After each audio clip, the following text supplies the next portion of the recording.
Las amenazas de Donald Trump para aumentar aranceles a México, a Canadá y también a China provocaron una serie de reacciones tanto en México como en Canadá, como en la misma China. Empezó un juego de fuerzas triangulares para tratar de detener esta amenaza de Donald Trump. De eso hablamos hoy en Radicales.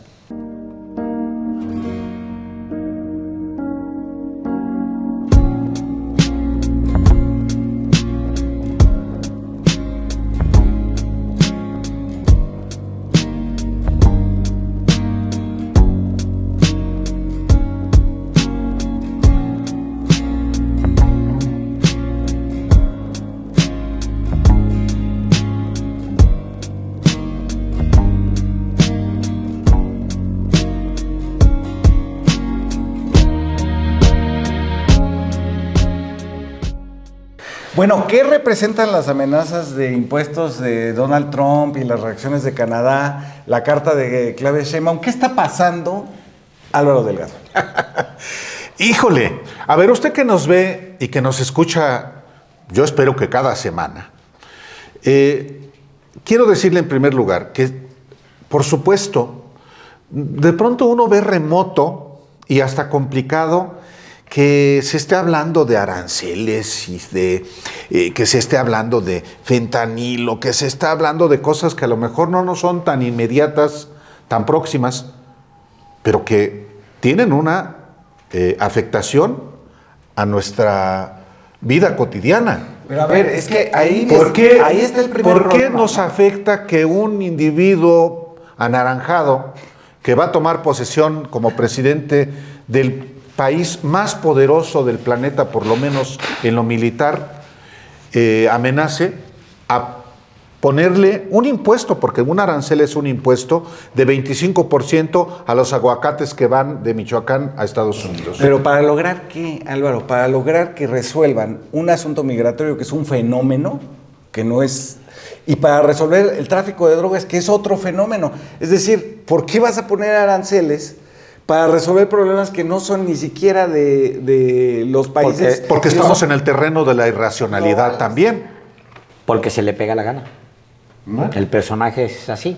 Más o sea, directo. no habría que buscarle a Donald Trump nunca un razonamiento lógico. Más bien, también es un animal con mucho instinto. ¿No? En todo caso es su lógica, Alejandro. Es correcto, sí. No se nos olvide que él mide todo. Y las consecuencias que desata las mide también. Me gustaba mucho en la semana, platicábamos Álvaro y yo, un artículo de uno de los... No me gustaba en general, pero sí me gustaba una parte de este periodista canadiense que decía, pues es que no hay que buscar mucha racionalidad, digamos, en la amenaza, ni siquiera en la respuesta, porque si la respuesta va en los términos en los que Trump está esperando, el shot de azúcar que le das a Trump lo va a poner todavía más excitado y va a buscar más consecuencias, pues, ¿no? O sea, no hay mucha racionalidad. Y al mismo tiempo sí la hay. Porque según yo está buscando algo más bajo, digamos, ¿no? O sea, ya a la hora de la negociación, Sí. pues no vas a terminar con el tráfico de drogas, pero está buscando decomisos, está buscando que le entreguen a algún capo, ¿o qué? Yo creo que ni siquiera eso. Yo creo que necesita una línea de conversación. O sea, necesita que en el próximo meeting poder decir, me habló Justin Trudeau. Mal. Nunca he visto a alguien humillarse de esa manera. Temblaba la voz, temblaba. Y yo del otro lado firme le dije, pues sí, pero tal y tal y tal. Necesito que me cierres la frontera. Necesito que me cierres. Que acabes con los laboratorios de fentanilo. Me habló la presidenta de México. Nunca he visto a alguien humillarse de esa manera. Es lo que él necesita. Es lo que hace, sí. Pero por el otro lado, también es lo que necesita su audiencia o bien sus votantes o sus seguidores. O sea, también necesitan ese shot de orgullo, porque al final es una potencia. Ahí hay algo interesante sobre la base de Trump, que es una mayoría en Estados Unidos, que es que Trump ha utilizado un discurso que se llama, ¿no? Que es contra los que se meten en la fila, ¿no? Que es interesante porque cada vez que usa eso, obtiene un aplauso. Es decir, nos trataron de engañar, nos traicionaron, se metieron en la fila los afros, las mujeres, los inmigrantes. Los mexicanos. Los mexicanos, sean legales o no, se meten en la fila. Porque a nosotros, que sí somos disciplinados, derechos, honestos, estamos en la fila desde hace 4 generaciones y se mete gente en la fila, no más que se metan en la fila. Y entonces cuando habla, por ejemplo, de esto, ¿no? De cómo dobló a Macron, ¿no? Diciéndole que le voy a poner un impuesto al champaña y a los vinos franceses, lo cual es una estupidez, pero bueno, y que entonces lo dobló. La gente que dice, yo no quiero que se metan en la fila, dice, aplaudo. Por supuesto. Nada más quería yo comentar eso. Porque esa es su racionalidad, en función de sus intereses, que era lo que ibas a decir enseguida, Alejandro. Sí, o sea, creo que es muy sencillo lo que él busca y al mismo tiempo es muy complicado porque cumplirlo requiere también, o sea, el personaje no quiere a Justin Trudeau. O sea, Donald Trump no quiere a Justin Trudeau. El otro hace todo lo que puede son agachones los canadienses, el gobierno, no me refiero al canadiense común nunca cuando me refiero con estos calificativos que son horribles, me refiero al gobierno y a los distintos fuerzas, porque son igualitos. Justin Trudeau tiene ahorita el gobierno más débil que ha habido en Canadá en su historia. Sí. Con el menor respaldo. Sí. Y va a perder y lo van a sacar. Creo que traía Morning Consult algo así como 36%. 36% de aprobación. De aprobación. Te dice algo. Un tercio apenas de la población. Pero mira, yo creo que hay como distintas capas de análisis. El mismo Canadá amerita un gran análisis. Es un tema patético lo de Canadá. Son gobiernos agachones. O sea, aparece el señor cara de naranja y hace cuenta que se descabezó la política en Canadá.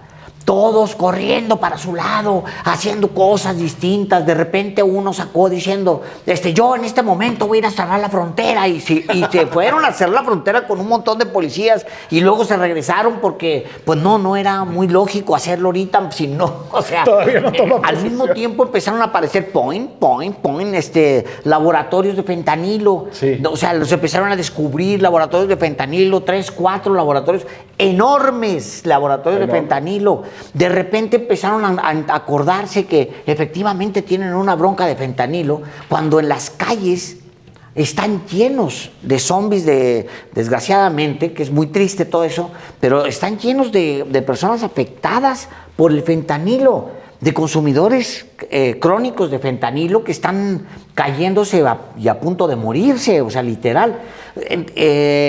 Volteas y ves a Canadá y dices, wow, o sea, si no llega Trump, no se dan cuenta que se lo está cargando literalmente la chingada. Uso la palabrota porque aquí vale la pena. O sea, tienen una sociedad penetrada por las drogas, profundamente penetrada. Tienen una sociedad profundamente hipócrita, como el mismo Donald Trump le dice a Trudeau, hipócrita.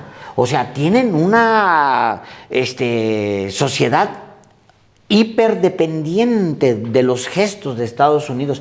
¿Qué pasó en México en contraste? ¿Qué fue lo que sucedió o sea, te guste o no Claudia Sheinbaum? Puedes ser opositor de Claudia Sheinbaum, pero por lo menos volteas a ver a Palacio Nacional y dices, allá están cocinándose algo. Hay una respuesta, hay esto, a lo mejor... Hay un plan, ¿no? Sí, hay un proyecto, hay un Marcelo, genera una estabilidad, hay un grupo de empresarios, sabes quiénes son, muchos de ellos son opositores de López Obrador y de la izquierda tradicionales, y no hay bronca. Del Valle, por ejemplo. Bueno, y Tricio, por ejemplo. Entonces, lo que pasa con Canadá, la sacudida que da Trump, es una sacudida muy parecida, y ahí es otra capa de reflexión a la que le dio Donald Trump al gobierno de Enrique Peña Nieto. Entonces, te da un dato, ¿no? Un dato muy concreto. ¿De qué se trata, pues, no? Creo que Canadá tendría que mirarse en el espejo del sexenio mexicano de 2000 a 2006, cuando Vicente Fox se convirtió en un tapete absoluto de George Bush en muchas cosas, incluso en algunas que uno se quedaría pensando, esto no beneficia en nada, ¿por qué recorremos esa ruta? Y de todos modos, el gran objetivo final, que era la reforma migratoria, no se logró. Entonces, ¿cuál es el sentido de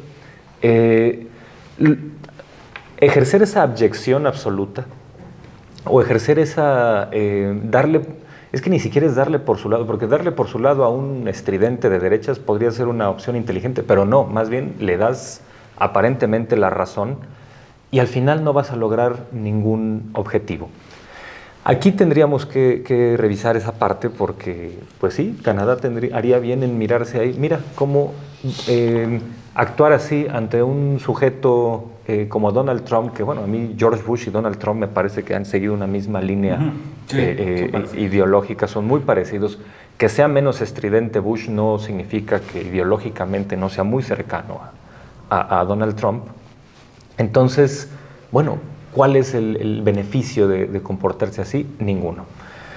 Y si observamos la conducta de Donald Trump, a mí me recuerda mucho a estos manotazos en la mesa que solía dar, por ejemplo, Jair Bolsonaro, que bueno, pues Bolsonaro es una especie de Trump del Amazonas, una cosa así. Y cada vez que sale, bueno, al poco tiempo de haber tomado posesión en Brasil, por ahí de, no sé, abril de 2019, una cosa así, que decía cosas que sonaban espeluznantes, que sonaban brutales, como no, pues podemos nosotros secundar una invasión a Venezuela para deponer al dictador Maduro.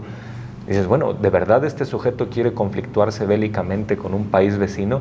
Y no, en realidad era solamente un ejercicio de pirotecnia verbal, cuando detrás la intención era pues tratar de reestructurar el Mercosur, por ejemplo. Entonces, pues Trump tiene más o menos una línea similar, así de actuar como si estuviera, como si fuera una fiera desenjaulada que tiene ahora las fauces abiertas y es capaz de doblegar a su entorno y dar manotazos, zarpazos en la mesa y demás. Y pues en realidad lo que busca es una negociación para reestructurar algo. Y bueno, también da la impresión de que el tipo escucha lo que quiere escuchar, no lo que en realidad se dijo, ¿no? Cuando con esta conversación con Claudia Sheinbaum, la presidenta de México, dice, no, ya me dijo que va a cerrar la frontera. Imagínate. Aquí lo que yo pienso es que el tipo sabe que no se dijo eso, pero pues necesita en este momento aglutinar o conservar esa legitimidad recién adquirida por haber ganado una elección. Y bueno, pues negociar con eso va a ser complicado, pero pues ahí hay ya creo yo, una buena actuación de Claudia Sheinbaum. Pero siempre hay que mirar con mucho recelo a la pirotecnia verbal de estos personajes como Trump, como Bolsonaro, que son más histriónicos que ¿cómo decirlo? No es que no sean personajes oscuros, no es que no sean personajes envilecidos, no es que no sean personajes dañinos, claro que lo son, pero pues ante todo son pirotecnia verbal, ¿no? Hay muchos otros factores que estos sujetos no consideran que pues le ponen límites a las pésimas intenciones que tienen.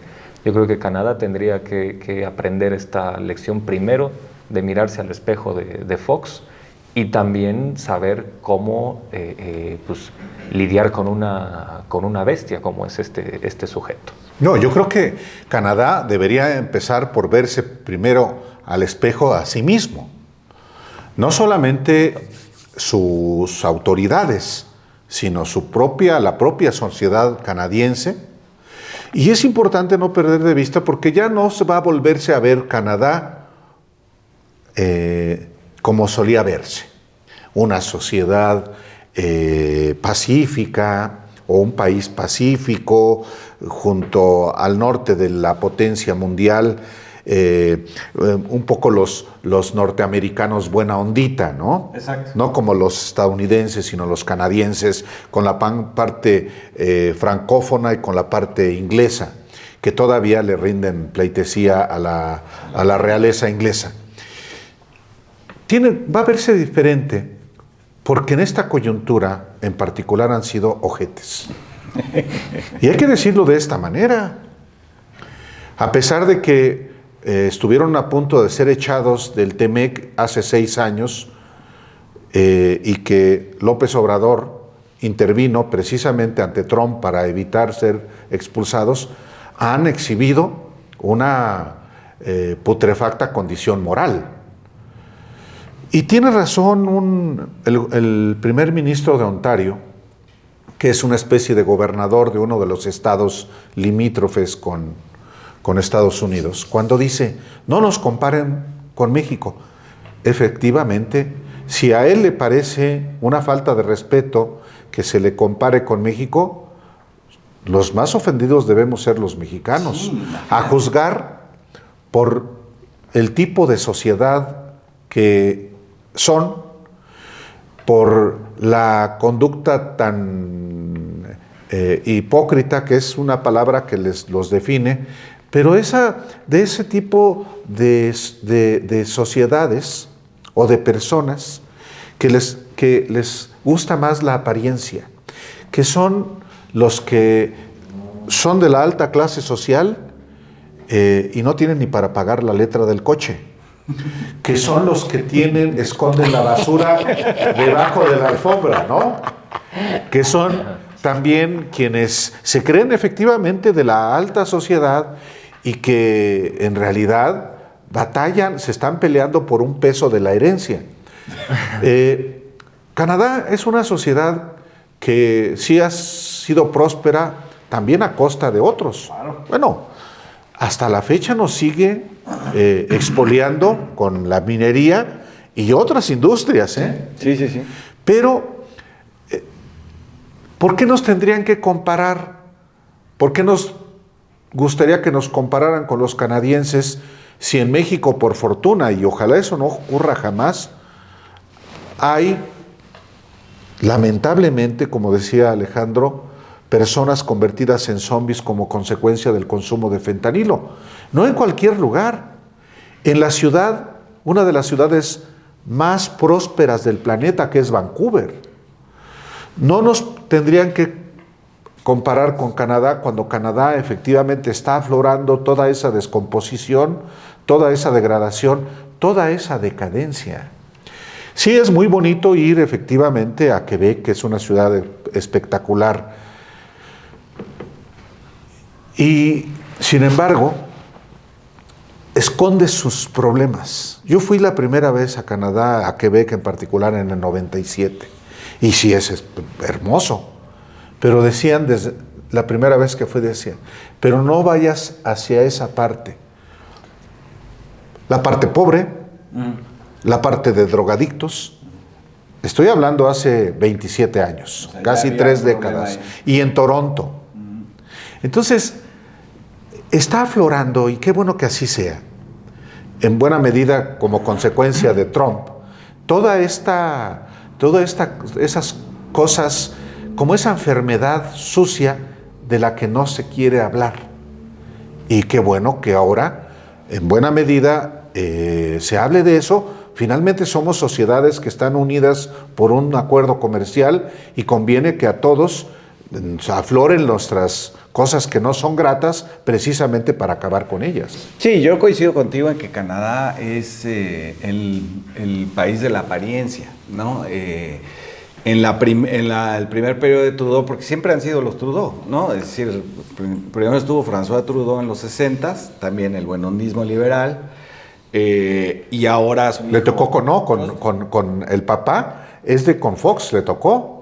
Ah, también estuvo, claro, sí. Claro. Bueno, esto encubre, digamos, o sea, este discurso, por ejemplo, de Justin Trudeau y que también era de su padre, Jean-François Trudeau. La diversidad, del supuesto feminismo, de la preocupación por la ecología, de la paz mundial, etcétera, encubre, por ejemplo, un programa del gobierno canadiense que separó a los niños inuit, que son los indígenas, son los nativos, son los pueblos originarios de Canadá, los separa de sus familias para asimilarlos en un programa del gobierno canadiense de vil secuestro de niños, para asimilarlos según ellos y educarlos de acuerdo con Occidente. De acuerdo con Occidente. Bueno, hay un documental fascinante sobre eso que busca a estos niños ya de adultos y por supuesto son drogadictos, son alcohólicos. Los que están vivos, los que están Fabricio, vivos. porque a los que murieron los enterraron Exacto. en los patios Exacto. de los colegios. Ni siquiera los mandaron a los cementerios. Sí, ocultaron, a eso voy. En los patios. Ocultaron un programa de asesinato cultural que resultó en un asesinato étnico. Lo ocultaron diciendo, bueno, salió mal el programa de asimilación, pero tenemos a él, por ejemplo, que ejemplo de superación. Obtuvo todos los 10 en la escuela y no sé qué, mientras otros 100 se habían muerto en las escuelas. 2000. Imagínate lo que es que te separen de tu familia siendo tan niño, ¿no? Entonces, bueno, muchas de las cosas que cubre Canadá con su buenondismo retórico tienen que ver con lo que realmente han hecho, que no es una sociedad con la que estaríamos orgullosos de que nos compararan. Pero en el caso de Justin Trudeau es todavía más fuerte porque a él estalla el mundo de la apariencia de los Trudeau y de Canadá. Los Trudeau se venden como, digamos, una marca en el mundo y jalan a la marca Canadá. Que es una cosa un poco peligrosa de hacer porque si tú, pues imagínate, entras en descrédito, tu país entra en descrédito. ¿Qué es lo que está pasando? ¿Qué es lo que está pasando? Entonces, Trudeau, finalmente, digamos, el discurso de la diversidad y la diferencia, como llaman los franceses, es en realidad un reconocimiento de que está bien la inequidad, la opresión, ¿no? Así es el asunto. Y cuando se trata de los pueblos nativos canadienses, qué bonitos están ahí en la nieve, ¿no?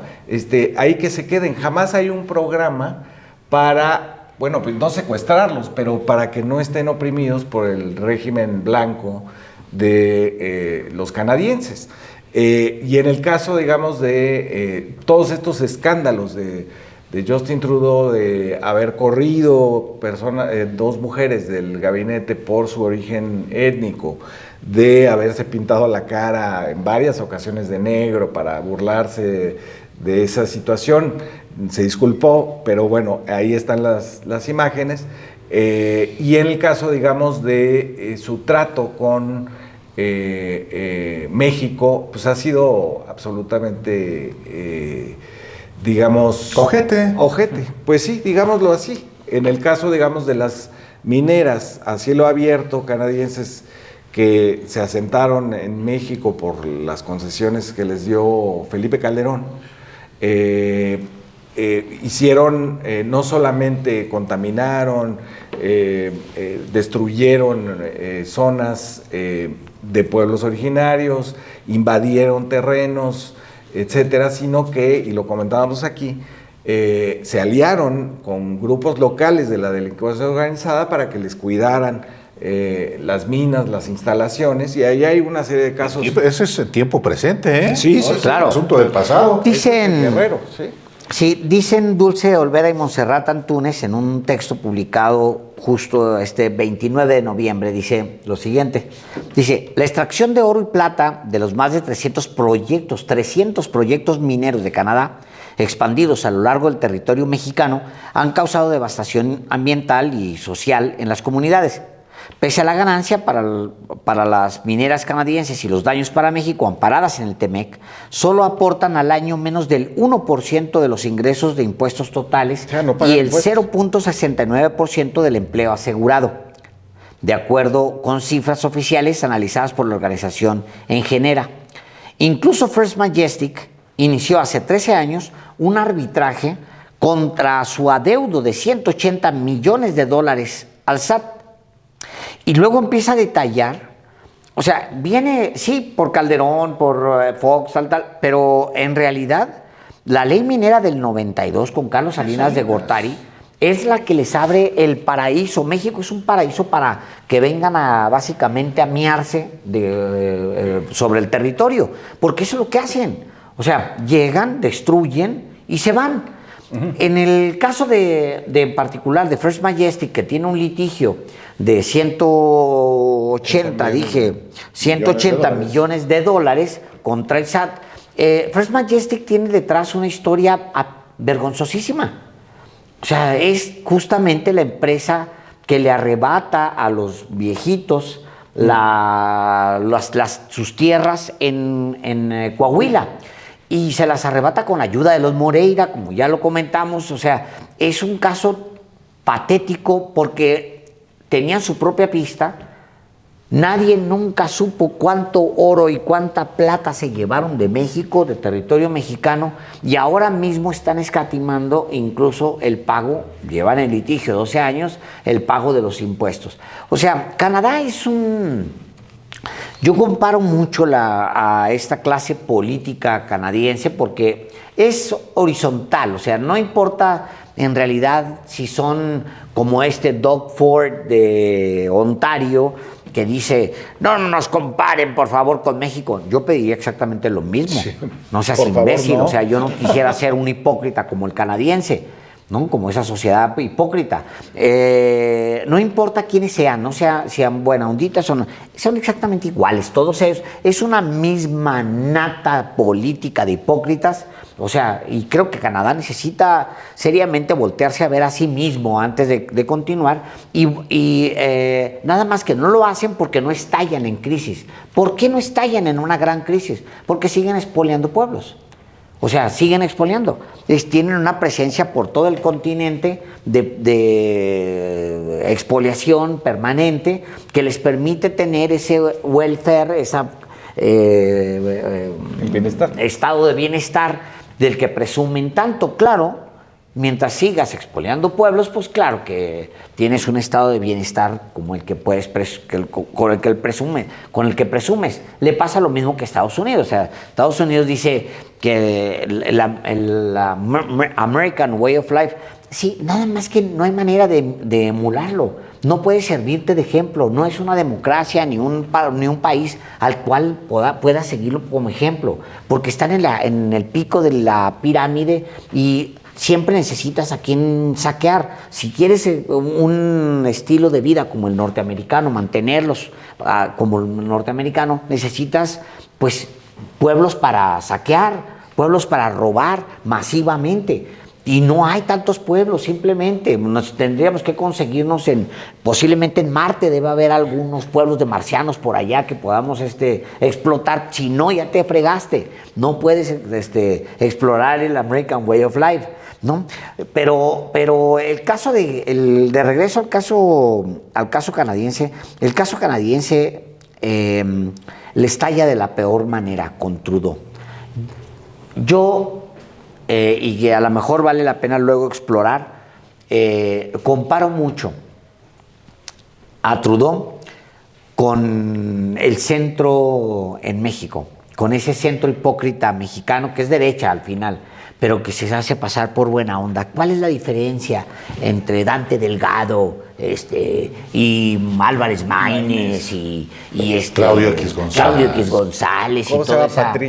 Patricia Mercado y Justin Trudeau? ¿Cuál es la diferencia? Ninguna. Sí, es exactamente lo mismo. Son iguales, hipócritas. Aquí creo que vale la pena traerle un antecedente interesante sobre Canadá y el partido gobernante en México. Algo ha distinguido a los gobiernos de Claudia Sheinbaum y López Obrador, que es que, a diferencia de la oposición mexicana, que en este momento sigue aglutinada en una articulación desideologizada, hay todavía mucho de ideología, de proyecto de nación, de principios en esto que se ha denominado la Cuarta Transformación. Y hay que recordar que cuando Morena está por convertirse en partido, está en este momento de definición que fue la elección de 2012, cuando Morena es apenas una asociación civil y es además una especie de protopartido, una especie de organización cuyo principal objetivo es aglutinar militantes para fungir de vigilantes de casillas. Porque en ese momento no se tiene confianza en el PRD, que era el que tenía que haber hecho esa labor, y el PT era un partido dispuesto a brindarle a Morena estos espacios para tener vigilancia de casillas, pero pues el PT no tenía militancia para eso.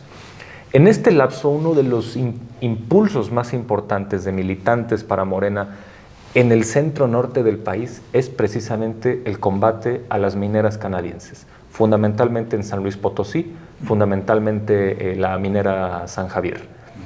Morena en esa región nace de ahí, nace de la oposición no solo al expolio económico, sino también al desastre ecológico que significó esta minera canadiense en San Luis Potosí. Cuando esto ocurre, pues eso no quedó como un anecdotario. Yo creo que hay elementos para pensar que cuando López Obrador llega a la presidencia el sexenio pasado, y una de sus decisiones más importantes en esos 6 años es la de la recuperación de territorio y el fin de concesiones a mineras, tiene que ver con eso. Tiene que ver con esta raíz histórica de un combate específico de cierta parte de Morena en contra de las mineras canadienses. A esto le sumamos esto que está muy bien planteado en el reportaje de las compañeras de Sin embargo, donde todo ese expolio, todo ese ecocidio, toda esa salvajada, ni siquiera deviene en ningún beneficio para México. Además de que los trabajadores que están ahí están en condiciones también bastante precarias. Con esto creo que tenemos abono ya en esta apertura de panorama que se había hecho sobre la situación de Canadá. Y bueno, yo escuchaba la reacción que tienen ciertos analistas canadienses que, en lugar de poner la inteligencia al servicio del análisis político que convenga a su país y que convenga en general a América del Norte, escuchaba este sujeto Martin, el que criticaron también ayer aquí los periodistas, que básicamente fue ponerse de tapete ante Trump, ante la peor versión de la presidencia de Estados Unidos. La versión de Bush. Exacto, como un Bush que todavía es más estridente y tiene todavía menos filtros, producto de su sevicia, no solo de su falta de inteligencia, ¿no? Porque Bush decía tonterías, pero porque no se daba cuenta, porque era demasiado bruto. Pero bueno, está esta situación muy lamentable, porque uno esperaría de la opinión pública en Canadá, ya no de los gobernantes de Canadá, pero sí de aquellos que se supone ponen la inteligencia al servicio de entender qué momento estamos viviendo, y no reaccionar como reaccionaría como un Sergio Sarmiento de Canadá, ¿no? Así como, no, una cosa... Como Luis Videgaray. Como un Luis Videgaray de Canadá. Muy lamentable. Y pues bueno, tenemos con esto cierro este comentario, tenemos el antecedente de Morena, tenemos el antecedente de qué ha significado la situación con las mineras de Canadá, y bueno, tenemos a un gobierno, un proyecto de gobierno que viene desde 2018 y que está ahora reafirmado en 2024, que sí suele hacer caso a sus raíces formativas. Entonces, pues yo creo que la reacción de Claudia Sheinbaum irá en ese sentido. Es muy importante el antecedente que das del origen de Morena, que hoy está en el ejercicio del poder público, porque acaba de aprobarse en el Congreso, a iniciativa de Claudia Sheinbaum, la presidenta de México, una ley de derechos que le pega a las mineras canadienses. No solamente a las canadienses. A todas. A todas, pero en especial a las canadienses. Se aprobó en el Congreso de la Unión la ley de derechos, ley federal de derechos, que implica lo siguiente: un aumento de la tasa de derecho especial sobre minería de 7 a 8.5% sobre los ingresos que obtengan los titulares de concesiones mineras derivados de la enajenación o venta de la actividad extractiva. Bueno, pero además de eso, y yo creo que es el que más les va a doler, es que se plantea un incremento en la tasa de derecho extraordinaria sobre minería del 0.5% a la que se refería a 1%. Es decir, es un aumento del 100%, si así se quiere ver, de 0.5 a 1%. ¿Quiénes votaron en contra de eso? Importante. Pues votó el PAN. Sí, se entiende. El PAN. ¿Qué alegó? El diputado del PAN, Héctor Saúl Telles Hernández, dijo que se votaba en contra, pues no se vale. Dice, esto no es riqueza compartida, esto más bien es el saqueo de camaradas que ha instaurado este régimen. Así dijo el diputado. El saqueo de camaradas. El saqueo de camaradas. Sin miedo al ridículo. Ya. Estos aumentos también son un mensaje muy claro de un gobierno que tiene una concepción que tú has señalado también, Alejandro, que le pega al sector, yo creo que uno de los sectores más privilegiados en el periodo neoliberal, que es la industria extractiva. Y no es solamente a los canadienses, involucra también a los mexicanos. ¿Qué mineras? A Germán Larrea. Germán Larrea, Mota Velasco, el dueño del Grupo México. A los Balleres, ya no está el viejo patriarca. A Carlos Slim mismo. También tiene, sí. Y a Ricardo Salinas Pliego. Y a otros. Pero ¿por qué en el caso específico de las canadienses? Eso también explica en buena medida la conducta ojete de los canadienses. Entonces, ahora... Ya es una reacción, digamos. Que no pierdan de vista los canadienses y los mineros locales que estamos en un momento histórico diferente. Que aquí en este país hay un proyecto y ese proyecto implica desmontar privilegios de los que se han beneficiado por décadas. Y las mineras y las canadienses en especial son parte de esos privilegios. Sí, yo veía las reacciones que había en la prensa corporativa de Europa y de Estados Unidos, ¿no? Frente a la carta de Claudia Sheinbaum. Y era como si estuvieran descubriendo, hay un país donde todavía existe el Estado, ¿no? Existe todavía la soberanía, que nosotros habíamos dicho que era obsoleta, que nosotros habíamos dicho que era pues, un cachivache del siglo XIX, sigue existiendo. ¿Cuál es el asunto, digamos, cuando la soberanía aparece, porque aparece, siempre en el conflicto, digamos, entre un poder que quiere disminuir, reducir al otro, aparece la soberanía, la popular y la nacional, que en este momento están vinculadas. El resultado de la elección de Claudia Sheinbaum trajo consigo no solamente las 3/4 partes del Congreso y una presidencia muy legítima, sino también una defensa del Estado y de las funciones del Estado y de los alcances del Estado mexicano. Y entonces cuando tú ves la lista de todo lo que quería reducir la decisión, el nivel de decisión del Estado mexicano,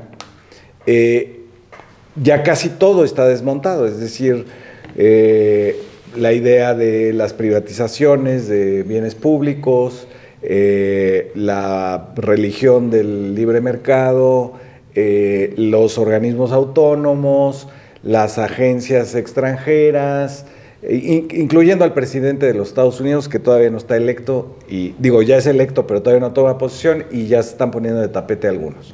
Entonces, no, ya preparándose, ¿no? Sí, sí, Ya, claro, ya, claro. ya. A ver, me voy a No, tirar aquí me voy a tirar aquí por si pasa. Por si pasa, sí. No, puede ser que no pase, pero que pase Me voy a sobre poner, blandito. de una vez. abrísele, aquí estoy, ¿no?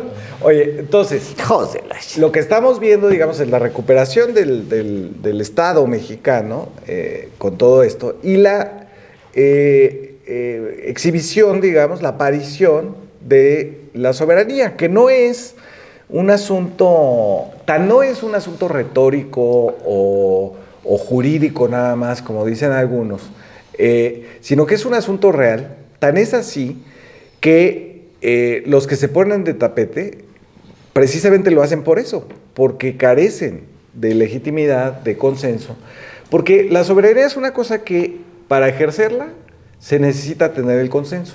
No se puede ejercer cuando no la posees. Y de tal manera, digamos, y como decía un teórico liberal, decía, es como la virginidad, cuando la pierdes, la soberanía, no se la puedes pasar a alguien más, ¿no? Es un asunto, ya decía Rousseau, indivisible, ¿no? Esa voluntad general. Y reside en el pueblo, como Y dice reside la en el pueblo, Constitución. exactamente, y en representación de ese pueblo, de esa legitimidad de 36 millones, de 3/4 partes, de 2/3 partes del Congreso, es que Claudia Sheinbaum puede hacer una carta donde le dice, sin ser grosera, digamos, las cosas como son. No vamos a hacer lo que usted dice que vamos a hacer, las caravanas que usted dice que están pasando no pasan desde hace años, ¿no?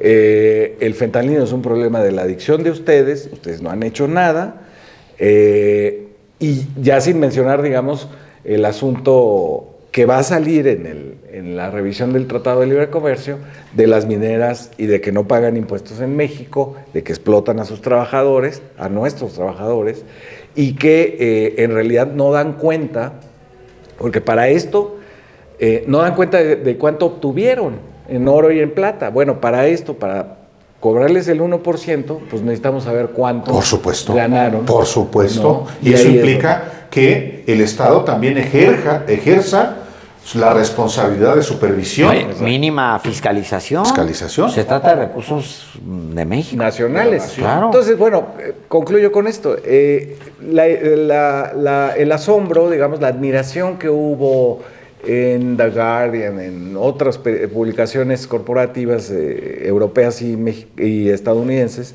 me parece que es por eso, porque hace mucho que no veían aparecer a la soberanía de esa manera y se asombran con Claudia Sheinbaum porque está ejerciendo lo que puede ejercer, porque de que tiene consenso lo tiene y ejerce, digamos, la soberanía popular en la nacional.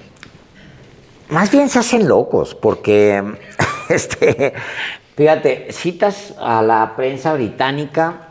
O sea, yo no conozco una nación que tenga más idea de lo nacional que los británicos. O sea, tienen rey, tienen reina, tuvieron reina, o sea, Tienen moneda. Tienen. A diferencia de Europa.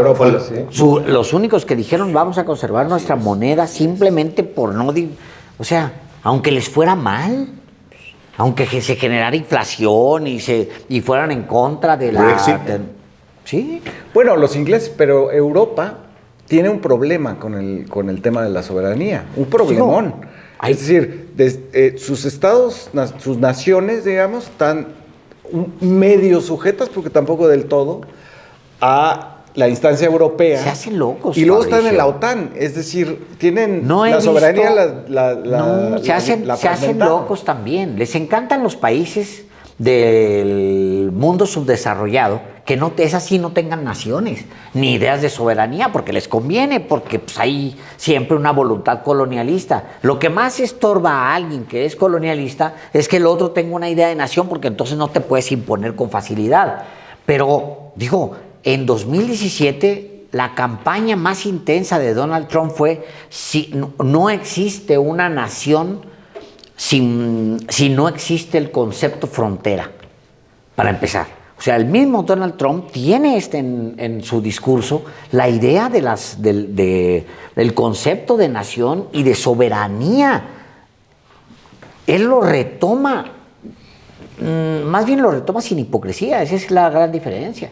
Porque hacían lo mismo los demócratas y los republicanos, lo mismo, defendían su territorio con una idea de soberanía sin tener luego que gritar.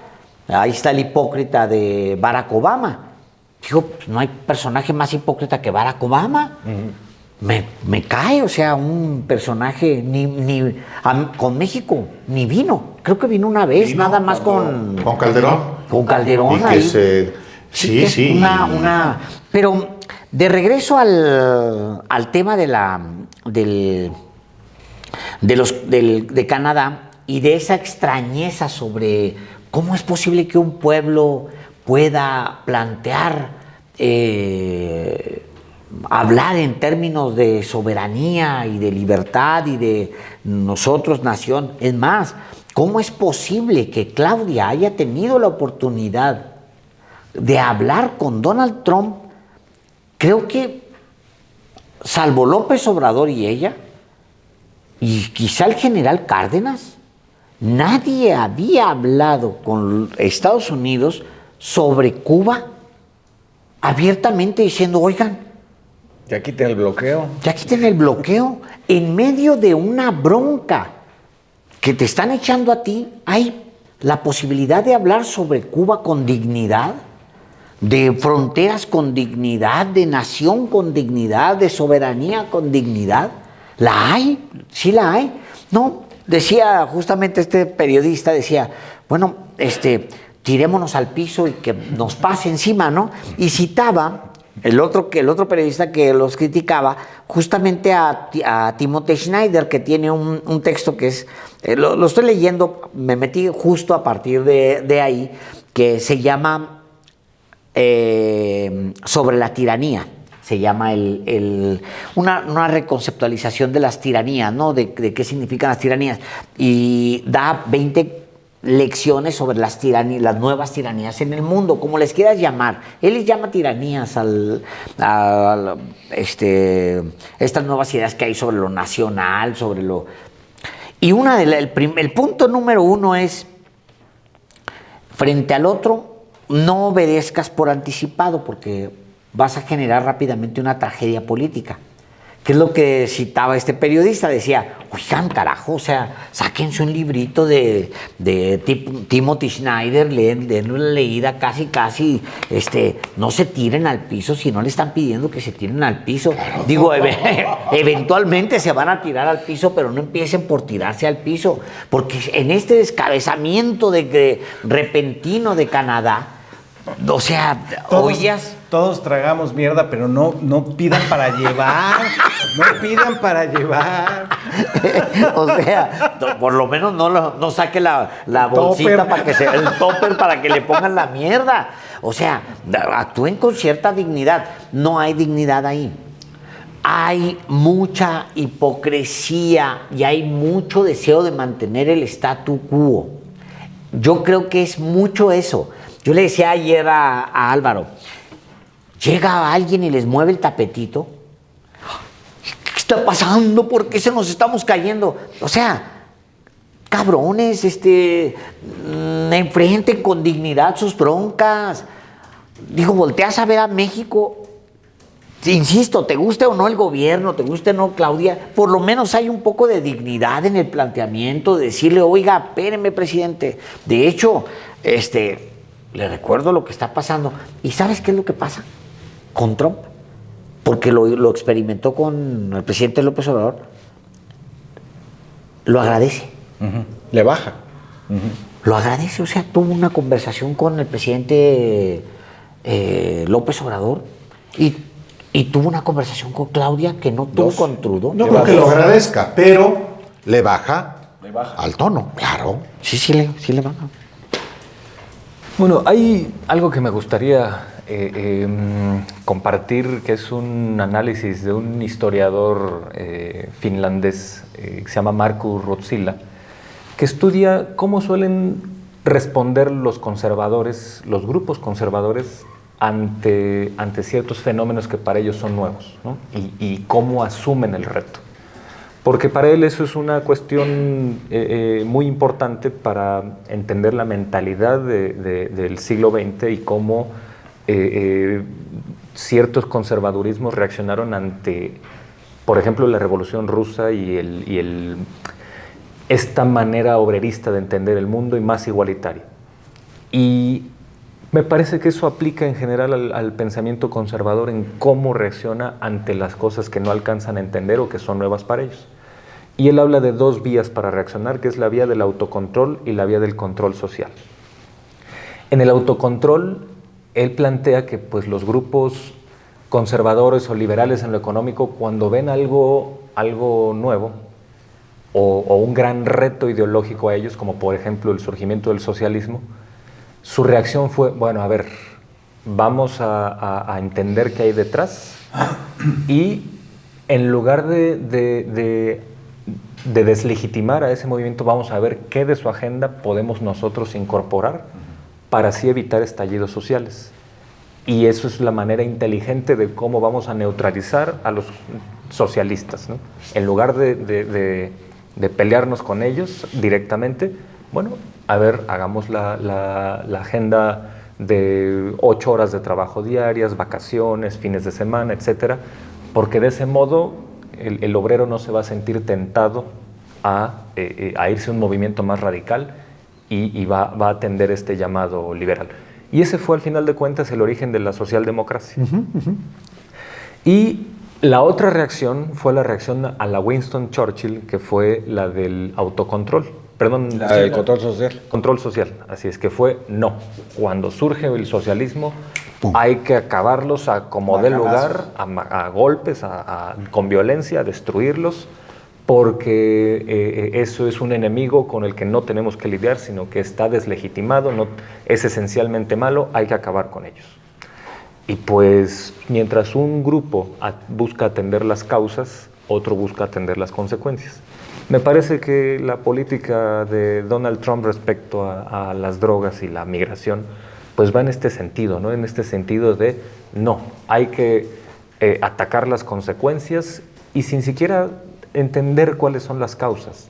Que Claudia Sheinbaum le haya dicho en la llamada, mira, para el problema de las drogas hay que mirarlo con perspectiva y saber que pues eso ante todo un problema de salud pública no es esta idea de que hay un grupo maniqueo esencialmente malo de drogadictos y de narcos que son los culpables del problema. No, pues el problema está también en el consumo y por qué se consume. ¿Por qué se consume? ¿Por qué?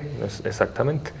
Entonces, de ahí viene también esta idea absurda de que pues eventualmente Donald Trump querría invadir México para acabar con los cárteles, con una metáfora que decía el maestro Fabricio en algún programa anterior, donde como si los narcos vivieran en el mismo condominio todos, ¿no? Sí, vamos a bombardear el condominio de los narcos. Exacto, sí, sí. Que viene muy a tono con esta idea del cáncer del narcotráfico, esta idea de pensar que es como un cuerpo invasivo que se instala en otro cuerpo sano y que basta con extirparlo para que quede, cuando no, pues es más bien más que dos cuerpos chocando, es así una red de cosas donde hay muchos factores detrás que va desde cuestiones económicas hasta las cuestiones sociológicas y educativas de por qué se consume y qué estado social hace que la gente se vuelva adicta, etcétera. Entonces, pues es muy lamentable esta situación.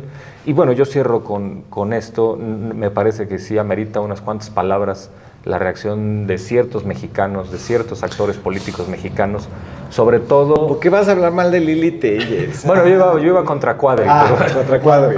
Contra Gabriel Cuadri, porque me parece que Gabriel Cuadri en este momento es la síntesis de la oposición. Yo dediqué mi columna, sin embargo, de esta semana a decir que Quadri, es un personaje menor, irrelevante, que iba a pasar a la historia como un pie de página y bastante inicuo, pero que hoy ya adquirió una gran relevancia, pero no por buenas razones, sino porque ya se convirtió en el ejercicio simbólico. El maestro Páez hasta hizo un tratado de parasitología. Sí, es que hay que pensarlo así, con esto cierro. Un tipo que lleva 12 años despotricando contra programas sociales, les llamó clientelas y ninis improductivos a los que reciben este tipo de beneficiarios que son universales. Y el tipo tiene derecho, desde luego, a pedir la pensión. Pero pues en lugar de tragarse sus palabras, el tipo, todos los insultos que escupió, pues se los escupió a sí mismo. Votó en contra de lo que estaba cobrando. Por supuesto. Y ahora dice que Trump es la esperanza de México. Esa es la oposición. Qué bonito. Es que justo ese era el inicio de mi parte final, de mi participación final en Radicales Hoy. Trump, la esperanza de México. Textual. 2 puntos. Gabriel Quadri de la Torre, ex candidato a la presidencia de la República por capricho del Bester Gordillo, para convertirse solamente en un personaje de quinta para tratar de restarle votos a Andrés Manuel López Obrador en la elección del 2012. Un personaje irrelevante, efectivamente, pero que tienes toda la razón, Héctor Alejandro, simboliza, emblematiza, encarna la oposición en México. Y las bases del trumpismo en México existen en nuestro país. No son tan grandes, pero existen.